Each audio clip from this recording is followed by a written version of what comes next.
Hello friends, আসসালামু আলাইকুম।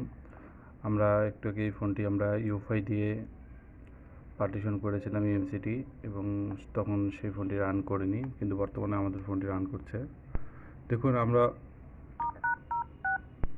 এর আগে আপনাদেরকে যখন বলেছিলাম যে আমাদের ইএমসিটি চেঞ্জ করতে হবে, কিন্তু তার পূর্বে আমরা একটি কাজ করেছি। ইএমসি চেঞ্জ করার পূর্বে এখানে আমাদের যে একটি পিএমআইসি আছে, এই পিএমআইসিটা আমরা হালকা রিহট করেছি, যার কারণে আমাদের ফোনটি কমপ্লিটলি অন হয়েছে। সুতরাং আপনাদের যাদের এই প্রবলেম আছে তারা সর্বপ্রথম এই আইসিটাকে রিহট করুন। রিহট করলে এটা কিন্তু পার্মানেন্ট সলিউশন না, এটা আইসিটা চেঞ্জ করলেই আপনাদের এটা সফলতা আপনারা পাবেন লাইফ টাইম।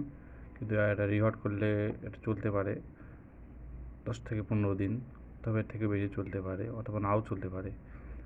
তো আমরা এই আইসিটা সর্বপ্রথম রিহট করব। রিহট করার পর দেখব যে ফোন অন হচ্ছে কি না। আমাদের ফোনটি এখন কমপ্লিটলি অন হচ্ছে। আইসিটা রিহট করার পর দেখুন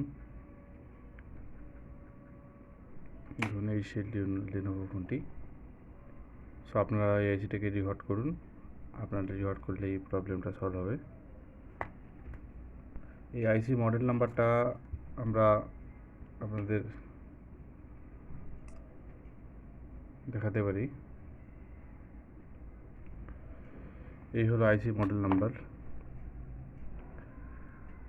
ডায়ালগ DA9214A23G।